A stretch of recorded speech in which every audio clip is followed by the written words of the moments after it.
Kita sebagai manusia itu diciptakan untuk berikhtiar semaksimal mungkin, tapi hasil dilihat dari kualitas istiqomah. Meskipun kita cuman brand kuliner, saya pengen punya cita-cita dari Purwakarta untuk Indonesia. Bismillahirrahmanirrahim. Assalamualaikum warahmatullahi wabarakatuh. Perkenalkan, nama saya Daniel, selaku CEO dari Delisa Delicious. Saya lahir di Jakarta, umur saya sekarang 29 tahun. Meskipun saya lahir di Jakarta, tapi saya dari kecil sampai sekarang udah berkeluarga, saya tinggal di Purwakarta. Delisa Delicious merupakan first halal bakery in Purwakarta. Kenapa? Karena Delisa Delicious merupakan toko kue pertama yang memiliki sertifikasi halal MUI. Awal mula Delisa Delicious itu di tahun 2013. Waktu itu saya sama istri cuman jualan brownies di Pasar Kaget, pakai brand mertua saya, Balkis Brownies. Setahun berjalan, akhirnya saya diizinin sama mertua untuk udah buka aja brand sendiri. Nah, terinspirasilah akhirnya pakai nama anak aja. Namanya akhirnya yaitu Delisa Delicious. Kenapa akhirnya milih bisnis makanan gitu ya? Kenapa bisnis kuliner? Ya, saya sejarahnya waktu saya ketemu sama orang, dia kerja di salah satu brand legendaris lah di Purwakarta. Saya kaget, kenapa kok dia jualan laris-laris banget, rame gitu. Ya udah, akhirnya saya tanya, kenapa ini rame?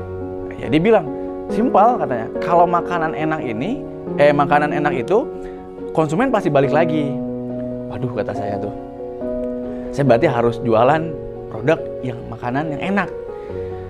Ya saya ingat, saya punya mertua yang jago bikin kue gitu loh. Ya, kenapa enggak gitu? Akhirnya saya ceritalah sama istri dulu, Bun, ayah ketemu nih sama orang, cerita gini. Gimana kalau kita bikin bisnis aja, bisnis kuliner? Terus mau bikin apa? Ya udah, jualan brownies mama aja, kata saya tuh gitu kan. Yakin mau? Karena kan mama juga udah lama nggak bikin. Ya nggak apa-apa, coba aja kita ngomong ke mama. Ya udah, akhirnya saya beranikan diri untuk ngomong ke mama mertua, mah boleh nggak Daniel jualan lagi brownies mama? Tapi mama yang bikin, Daniel yang jualan. Sempat diraguin sih, yakin mau jualan? Bisa emang. Tapi mama udah nggak punya bahan bakunya loh. Dan bahan bakunya itu nggak ada di Purwakarta. Ya nggak apa-apa gitu loh. Ya udah, akhirnya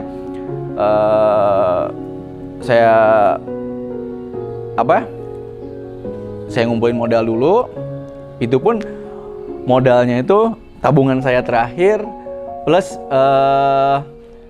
pinjem uang THR anak saya tuh. Karena saya ingat banget di tahun 2013 itu abis lebaran, uang tinggal segitu-gitunya, tapi ada uang THR anak saya yang dapat dari keluarga tuh. Saya pinjem, kumpul-kumpul dapat 1 juta. Saya beranikan diri berangkat. Ingat banget sama kakak ipar saya, Teh Uci. Saya berangkat ke Bandung. Saya belanja bahan baku dengan modal 1 juta. Ya udah nyampe ke Purwakarta, saya bilang, nih mah bahannya, bikin. Nanti Daniel yang jualin. Ya udah, saya jualin sama istri di Pasar Kaget. Tahun 2013, saya ingat banget, 2013 saya jualan tuh di Pasar Kaget. Laku 10, bikin 12 tuh laku. Terus jualan lagi, Sabtu lagi, jualan lagi. Akhirnya saya melihat ini ada potensi. Orderan juga yang masuk alhamdulillah banyak.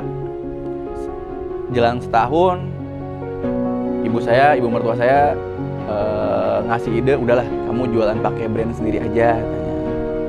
Ya udah, akhirnya nggak usah ngambil nama yang jauh-jauh, pakai nama anak, itu Delisa Delicious gitu. Ya semoga kalau untuk diri pribadi,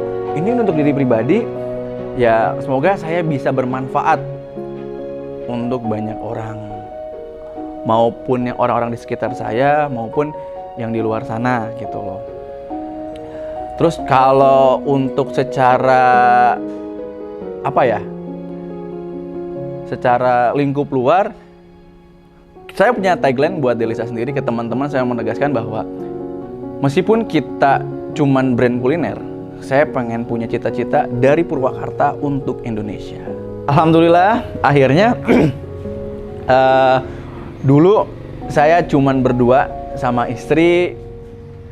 Sekarang sekarang kalau total tim di Delisa itu kurang lebih ada 50 orang, di mana mayoritas itu anak-anak muda Purwakarta yang sebenarnya mereka tuh punya potensi yang sangat luar biasa. Makanya jangan heran kalau ngelihat konten-konten Delisa itu kekinian, karena itu yang ngerjain semua anak-anak Purwakarta.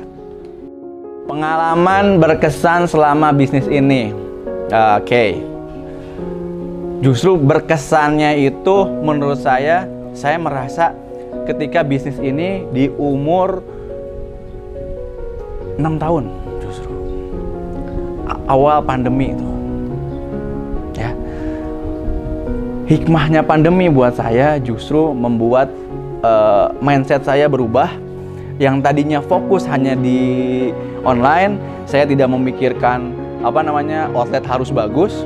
Tapi justru ketika pandemi, pas di bulan Juni 2020, saya langsung bilang ke istri, Bun, kita harus punya outlet yang besar. Punya tabungan nggak? Ya tabungan masih gitu-gitu aja gitu ya. Ya udah akhirnya, kalau yang tahu Delisa itu dulu di Kaum, sebelum outlet itu terbangun itu kan dulu tuh parkiran plus jualan nasi goreng. Ya udah 2020 saya bangun di situ. Alhamdulillah omset naik gara-gara outlet itu terbangun. Nggak berpuas diri, saya ketagihan tuh. 2021 saya memutuskan akhirnya bikin outlet lagi di Veteran. Gitu. Nggak puas diri, akhir tahun saya invest lagi. 2022 bikin ini Pawon Delisa Delicious. Nah, di tahun 2022 barulah saya menseriuskan manajemen bisnisnya. Dari manufacturer sama outlet, saya bedain tuh. Kalau ini produksinya, saya simpan di outlet-outlet saya. Karena saya nggak nyimpan nitip di toko-toko orang. Jadi saya bikin outlet aja sendiri. Alhamdulillah 2022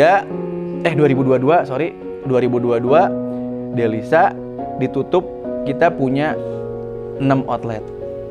Susah senangnya bisnis Delisa Delicious. Saya sih lebih senang lebih banyak senangnya. Gimana ya? Saya anggap bisnis itu menyenangkan. Karena kalau dipikirnya susah, ya susah terus. Rubah mindsetnya, kalau segala sesuatu bisnis itu menyenangkan. Akhirnya hambatan-hambatan itu ya dibikin senang aja.